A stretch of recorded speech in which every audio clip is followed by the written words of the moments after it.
Hello students, today we will be covering up constructors and method overloading, which we have already covered in our last session. It will be a kind of a recap. Then after that, very important topic that we are going to cover, that is passing, how to pass an object as a parameter into the method and how can we return the object from the uh, method. So these are the two important topics that we'll be covering up. In addition to it, the basic concept about the array. So we'll learn about how to create the array in Java and work with it. So these are my contents: overloading of constructors and overloading of methods. So we use this in order to achieve polymorphism feature of object oriented or OOP. Then we will talk about how can we pass the object as a parameter to the method or the subroutine, and how can we return the object, or how can we return object from the method and receive it in the color. And at the end we will talk about the array in Java. Okay. So first of all, we study method or constructor overloading, or in short, we talk about overloading in order to achieve uh, polymorphism. So we can achieve polymorphism with the help of the overloading of methods or constructor. So method overloading means you have in a program you have many methods. Inside a class you have got many methods, and the name of those methods are same. The name of those methods are same. So we can overload the method by keeping the name of the method as same, and by changing the number of argument inside the argument list, or by changing the type of data in the argument list. So we will look into it one after another with example. So one important thing that you need to note down in case of method overloading is that you have to, or while performing a method overloading, keep the name of the methods as same name or with same name. You can vary the argument type or number of argument. And talking about return type, you are not allowed, or you cannot overload the method by changing the return type of the method. Okay, so simply by changing the number of argument or count of argument and type of argument, you can overload the method, assuming the fact that you will be keeping the name of the method as same. So first of all, we have a class called calculation, okay, inside which there is a method whose name is sum. So I'm giving one example. Okay. So inside this sum, you have two arguments.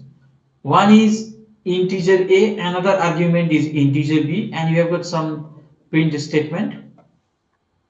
So in this example, you have the name of the method as sum with two arguments, and the type of argument is integer, and count of argument is two integer values, so count is 2, and the return type of this method is void, means null. And you have one more method whose name is same as that of the previous one, but here everything is same except the count of argument. So here the count of argument is 3 in number, so there are 3 argument int a, another argument is int b, and third argument is int c. So there are 3 arguments. However, in the previous one there are only 2. So this is a valid expression for overloading a method sum. Now this is what you have written in a particular class called calculation. Now how do we invoke? Okay, so this is your main class. M is a main class under which you have got public static void main, and this is how you have created the object of this class calculation obj, and the object for this class is calculated using the syntax name of the class followed by name of the object variable equal to new operator for assigning the memory to this class or members of this class, and then name of the class followed by empty parenthesis. You need to note down empty parenthesis. Next, obj. So with the help of the object, you all know that with the help of the object you can invoke or you can call the members of the class. I repeat, with the help of the name of the object and dot operator, you can invoke the members of the class provided it is public. So in Java, if you don't mention anything inside the class, then it becomes public. I repeat, in Java, inside the class, if you don't mention anything, then it becomes public. To make it private, you have to specify private keyword, okay, or private access is specified. As of now, I'm assuming that everything is accessible from outside the class, so that's why I've not written anything, and by default it becomes public. So you have invoked the method sum in this main class by specifying the statement obj.sum. Now inside this, while calling this method sum, you have supplied three arguments 10, 10, 10. So the count of argument is 3. So the compiler will try to map this invocation with the corresponding one, whichever it is matching. Since here there are 3 arguments, so it is very obvious that it is very obvious that this one will be invoked.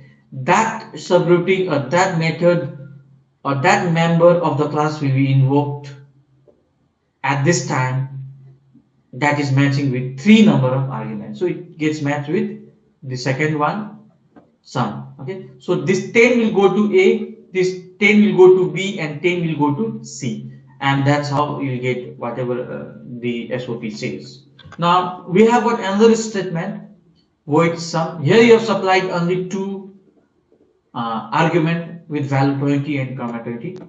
So it will try to map. Okay, it is matching with this first one or second one. Since the count of the argument is only 2 in number or 2 nose, so the first one is matched over here. So the first one will be in. So answer for this you will get it as 20 plus 20, 40. The first one you answer for this you will get it as output as 10 comma 10 comma 10. Okay, so sum of A plus B plus C, that is 30. Okay, so that's how you get that's how you match the number of argument and try to map the caller and the method of the class. Okay, so the first one, that is 10 comma 10 comma 10, will be mapped to second method of this sum, highlighted one, and this one with 2 arguments will map to the first one which had got 2 arguments. So this is how method overloading works. And here in this example you have tried to overload the method by changing the count of argument or by changing the number of argument. So in this you have specified only 2 number of argument. Here you have specified 3 number of argument. The name of the method is same and the return type is also same. You can only change here. You can either change for loading or for overloading. You can either change the count of argument or you can change the type of argument. So for type of argument, this is an example. Okay, so the example, it's a very similar example that I show you just now. The only difference is that in this example, in the first method, the number of argument is 2. In the second method, overloaded method, the count of argument is also 2, but the type of argument is different. So here in this case, in the first one, the type of argument is integer type. Both of them are integer. In second overloaded method, the type of argument is double. Okay, so now whenever an object invokes the method, okay, by specifying the arguments, okay, here it will check. Okay, here it will check whether which one is very close, best matching method. Okay, so it will try to compare these 2 arguments. Okay, so here there are 2 arguments, there are 2 arguments. Now the type of data here in the first one is integer, but the data that you have supplied over here is float. Okay. Now either this or this will be invoked. So this is an example for overloading a method by changing the type of argument. You can see in this example clearly that the name of the method is same, return type you have not changed. The count of argument is also same, but the type of argument. So you need to think like I want you to try, if you execute this program, what will be your output? Okay, or you need to understand that when this statement gets executed, 10.5 comma 10.5, which one it will invoke? Integer, method with integer, or method with double, right? So I'll leave it up to you. Please execute it.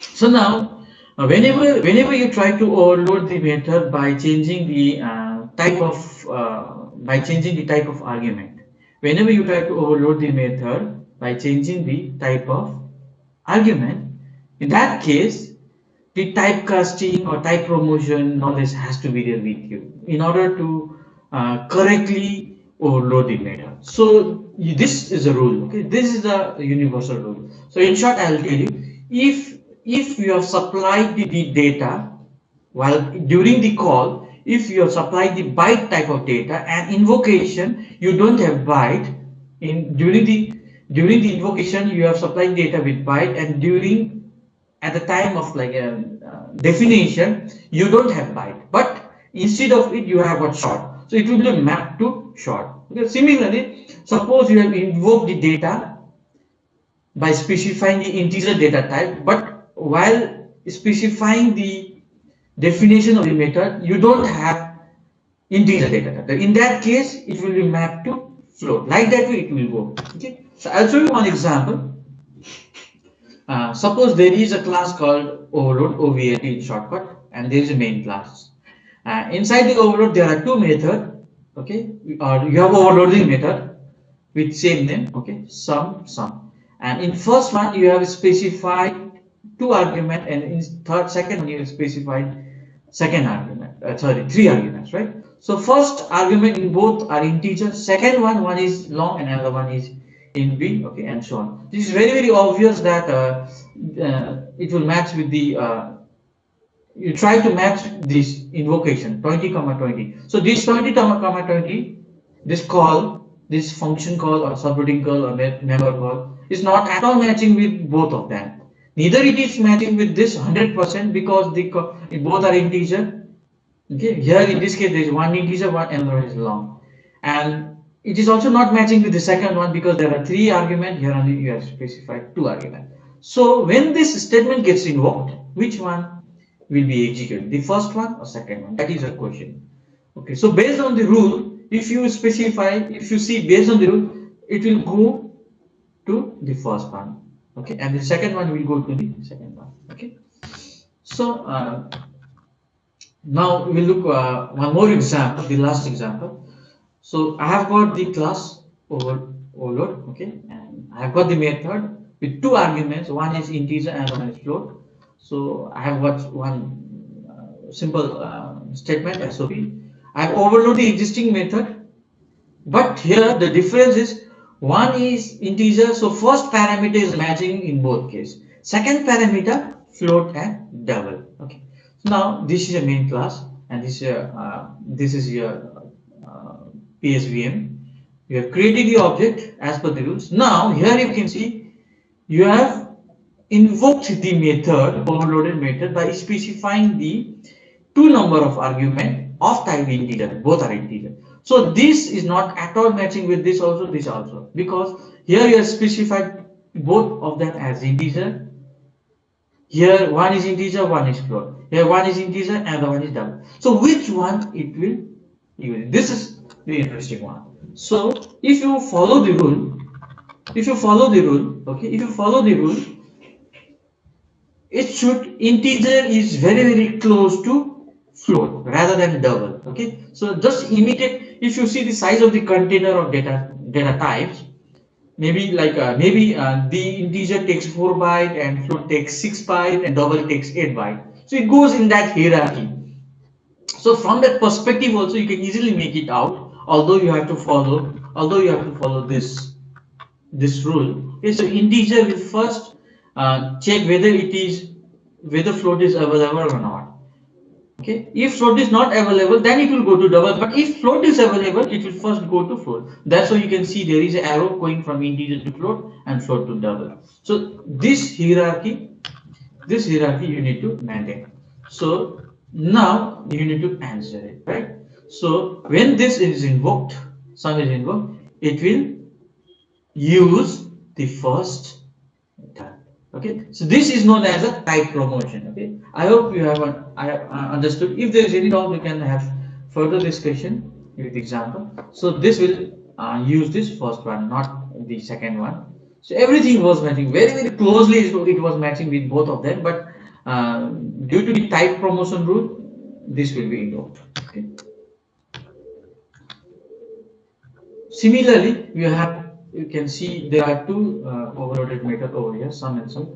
First parameter in both of them is integer, second is double. Okay, so now if you see these size, okay, so integer, long, double, it will go in that way. If you in increasing order of data type size. So obviously when this is invoked, so which one, double or long double? Okay, so my assumption is long double. Okay, you can try it while implementing it. Okay, my assumption is long.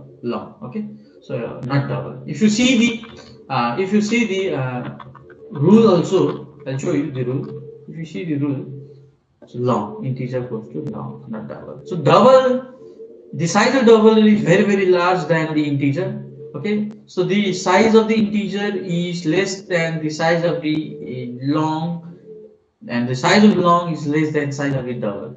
Similarly, if you go this way, the size of the integer is less than float, the size of the float is less than double. Okay, so it has to follow this rule. I hope I have made it clear.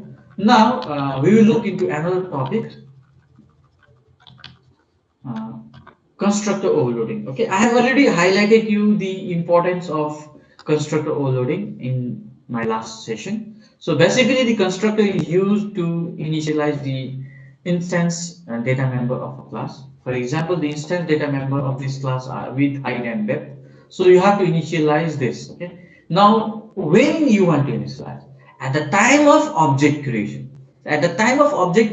itself, you want to initialize. Okay. So that is the main objective of constructor. So you have a class called box. We have got some data member, static instance data member, instance variable, where you have got the two constructor. Okay, first constructor is box with 3 arguments. Second constructor is the example of how can we pass the object, which I will discuss later on. Okay, I'll discuss later on. Okay, I'll discuss this later on. And one more constructor should have been there, which I have not written due to limitation of space. One more you can have it, default constructor. Okay, default constructor. Okay, so default constructor you already know. Okay, if you have forgotten, you can please refer my old class video. And one more member function is there for calculating the height, width, and depth. Okay, multiplication of height, width, and depth. So this is my main class wherein I have got the public static void main. Now I have created the object myBox1. Okay, using this syntax already discussed by specifying the 3 number of arguments. So this 10, 20, and 15 will try to match. It is matching with this or this. So here in this case, this 3 arguments matches with this first one. So 10, 20, and 15 will go to W, H, and D, which will be further initialized to width, height, and depth. Okay, if I have to represent the first statement in memory mapping point of view, or how memory is mapped for this myBox1, I can show you. Okay, so and myBox1 is your object name. myBox1 is object name. Then associated with this object name, you have got the 3 memory location. Okay, so altogether it will point to altogether. Okay, this block. So this is a width, height, and depth. Okay, so if you see width, height, and depth. Okay, W, H, and D. I'm not talking W, H, and D. I'm talking about W, I, D, T, H. Okay, I'll just write it. W, I, D, T, H, H, E, I, G, S, T, and depth, T, E, P, depth. Okay, depth. Now with this okay, I need to map it 10, 20, and 15. So 10 will go over here. So this 10 you have received over here from this W. Okay. Similarly, 10, 20, and 15. So this is what the my box 1 is pointing. Now again, you have created another box, sorry, object, name is my box 2. Using the same syntax, but in the argument you have specified the object. So here in the constructor you are specifying the object. Okay, so similarly in this portion, this is the name of the constructor, where in the argument you have specified the box space b1. So box is the name of the class. So the object, whatever you are passing, it should match with the name of the class. So my box 1 is the object of class type box. So here also in the receiver side also, whatever you have specified b1 is of type box. So everything is matching. Okay, the format is matching. So that's why you can receive. So that's how you send the object into the constructor. Okay, object, you are in this example, second one, you're trying to send the object into the constructor. Okay, so how does it work? So you'll have a copy of same thing, Control C, Control V. Okay, we have got the copy of same thing, but it will point to, this will point to my box 2. Okay, it will point to my box 2. Okay, so you will have a separate memory for my box 1 and you have got a separate memory for my box 2. Understood? Okay. Now to access the data member of this my box 1, okay, you have taken help of the name of the object variable and then dot operator. Okay, so this is how you can overload the constructor. Now in addition to this, suppose you have written box, my box only. Okay, my box space my box. I'll just write it out here. Okay. Suppose in the first line of the PSN you have written box, my box equals to new space box anywhere. So here you have not supplied any of the argument, so it will invoke the default constructor. Okay, so now what will be the default constructor? I have not written over here, I'll write over here. Suppose default constructor code would be inside the class box with empty parenthesis, and here you can write it as HEIGST, height equals to 0, width equals to 0. I'm just giving some random value.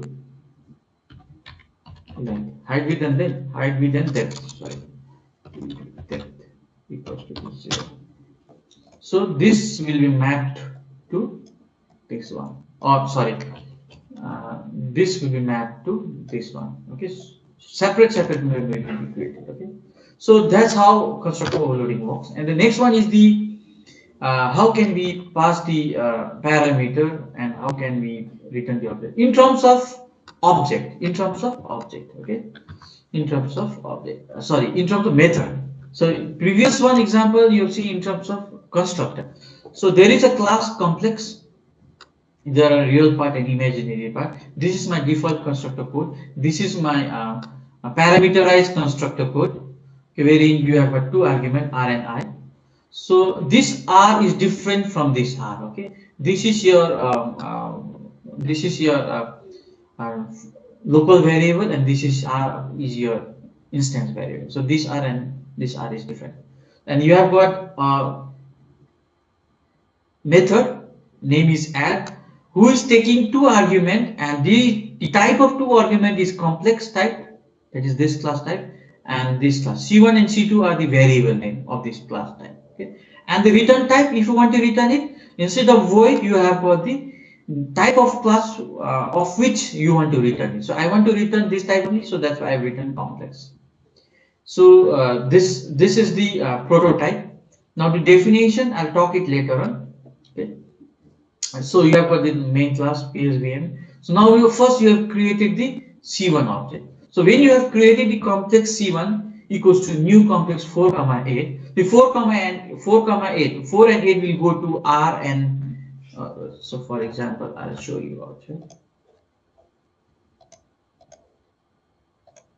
Okay, so first I'll talk about this statement, complex C1 equals to new complex 4 comma 8. So when you create the object C1, 4 comma 8 will go to R and I. Okay. Furthermore, R and I will get initialized to this R. So for simplicity, okay, since you have not studied this keyword, okay, for simplicity, I can change this to A and B because you have not studied this keyword. So A I'll write out here and B out here. So this will resolve our query, right? So this is the scenario.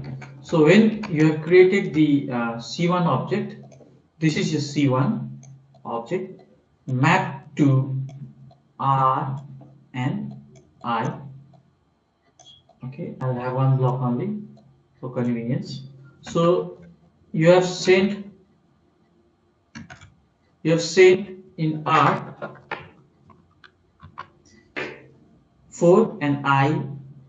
So you have sent in A 4 and in B 8. Okay, 4 and 8. Further, 4 and 8 will get initialized to R and I respectively.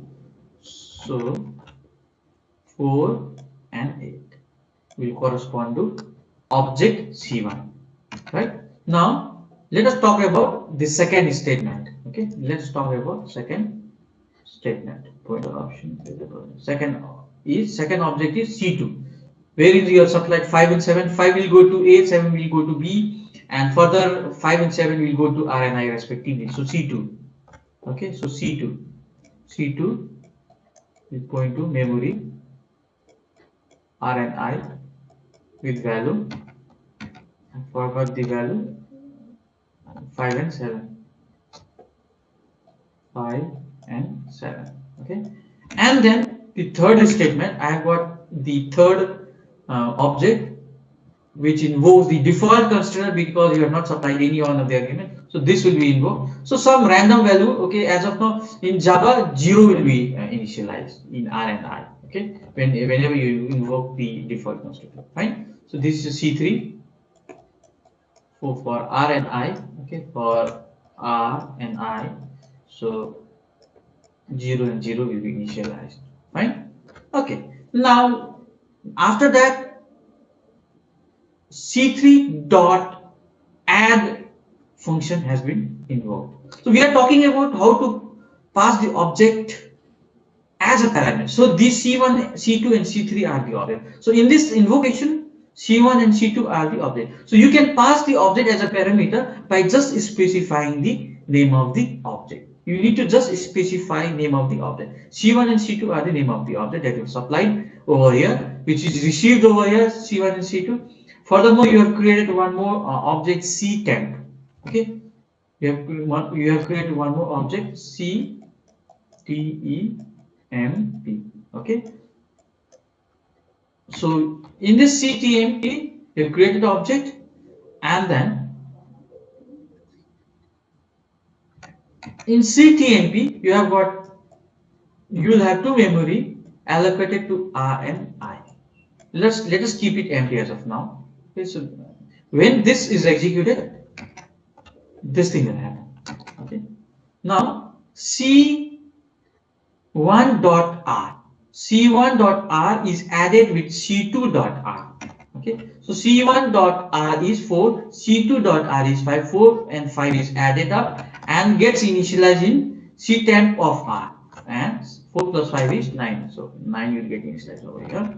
And similarly, C1.I gets added with C2.I and result is stored in C10.I. So C1.I is 8, C2.I is 7, okay, which will get added up, okay, which will get added up 7 plus 8, 7, 7, 7, 7, 14, 15. So 15 will be initialized over here. Okay. Now it will return C10. So it will return C10. So this function is returning C10 and it is capable of returning because you have specified return type of this method as complex, and C10 is obviously of type complex, so you can return it. So compatibility matching has to be done. Okay, so when it returns, it will be caught by C3. So basically whatever is shown out here, it is mapped to here. Okay, it is initialized to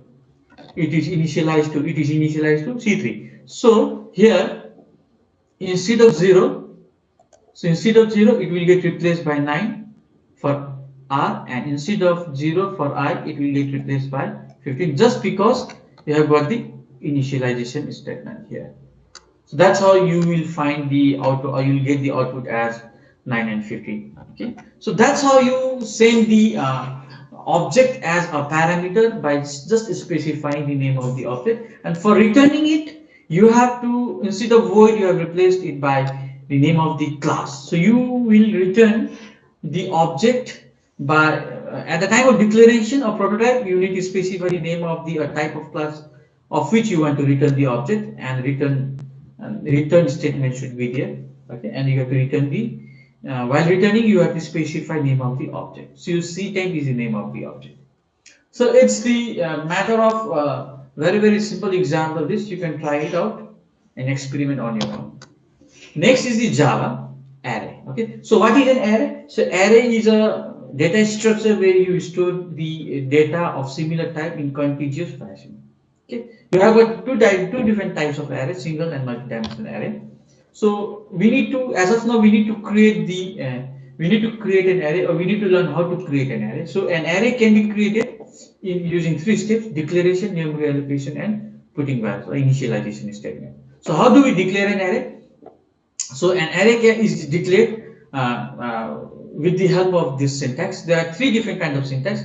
Data type. Data type means you can have integer, float, character, etc. So data type, you need to specify an parenthesis and then empty parenthesis. I repeat, at the time of declaration, you need to have empty parenthesis, space, and name of the array variable. Okay. So now this empty parenthesis can move here in this way. There is a space between this. So there are 3 ways which you can declare it. It's a simple declare. Okay. Declaration in Java doesn't mean memory is reserved. Okay. Memory is reserved. So here the name of the array variable is ARR. Next step is memory allocation. So you reserve the memory. So you reserve the memory with the help of the new keyword. Okay. So ARR was the name of the array, equal to new keyword, because it is the keyword. Okay, and with the help of which I am going to allocate the memory.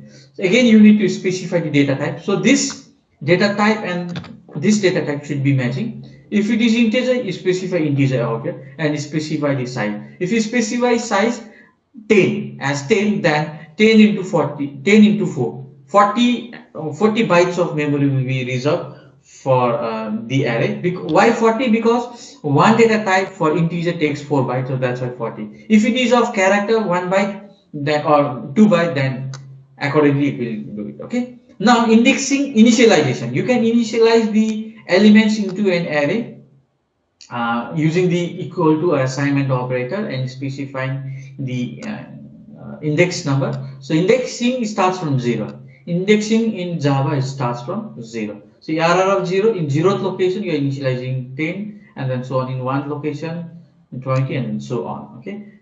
So if that's all. So these three 1, 2, 3 statement can be clubbed together and can be written in one statement also. So declaration, memory reservation or instantiation. We technically most of the time we use the instantiation. Okay, instantiation refers to step number 2. Actually, you are reserving the memory for the array. Okay, how much amount of memory, and the last one is initialization. Okay, so this is the syntax. It's very simple. So here in the one line statement, you have not specified new keyword. Automatically it gets converted over there. So one very simple example. There is a class called test array. Okay, PSVM is there. In instantiation, declaration, instantiation, initialization is done at the one step, and you simply printed the array. Okay. So there is a parameter. So use here in one important thing that you need to note down. Okay, what is the number of element? You don't know. So there is a property in a Java called length. Okay, if you specify name of the array dot length, it will return the number of element. So here the number of element is 1, 2, 3, 4. So it will return 4. Okay, it will return. So 0, 1, 2, 3 for 3 times it will run a loop. So it will return value 4. So it is a property. Okay? It is a property of an array. Length is the property of an array that will return the number of elements present in the array. Okay. So similarly we have got two-dimensional array also. The difference is only that instead of one parenthesis you will have two parentheses, and you need to specify accordingly in case of instantiation operation also. And for initialization you need to use two indexing. So it is very equivalent to C and C++, which you have already known. So that's why I'm not explaining it. Okay. And now example for two-dimensional array. So there is this is a declaration instantiation, okay, and initializing in one dimension in one step only. So int ARR two parentheses equal to symbol, and first curly braces, this 1, 2, 3 will go to row 1, 2, 4, 5 will go to row 2, okay, and 4, 4, 5 will go to third row. It's very same to C and C++. Okay, that's why I'm quickly going through it. Okay. So there is variable size array is also possible called a zagged array. Okay, commonly named. Okay, if you have heard about zagged array in your first year, maybe while teaching, well, maybe you're learning C. It's called zagged array. Okay, zagged array. So variable in Java we call it as variable sized array. So you can have it. Okay. So the first step that I told you. Okay, okay, you can see this first step is this, where you have specified the data type of a two-dimensional array and new keyword for storing the 3 rows, but have not specified how many number of columns. Okay, so 3 rows have not specified how many columns. So you can tell in row number 0 I need 3 columns, row number 1, okay, 2 columns, row number 2, 1 column. Accordingly you can initialize data elements. Okay, so that's all with the array. So this is how you perform the creation of an array. So I've taught you both way of creating the array, one step or multi-step, depends upon the scenario or the requirement or the constraint. You can select any one of them accordingly. Okay. So thank you so much. That's all for today. So just to brief you, what we have discussed is we have discussed how to overload the method and how to overload the constructor. We have learned how to pass the object as parameter. So we can pass the object as parameter by just specifying the name of the object. Now for returning the object at the time of declaration and inside the definition, at the time of declaration of the method and at the time of definition of the method, you have to take care of the match. Okay, and while passing the parameter also you have to match the type of the object. It should match the class name should match. Okay, and arrays we have talked just now. Okay, so that's all for today. Thank you so much. If there is any question, please do post or bring forward in our next live session. Thank you so much.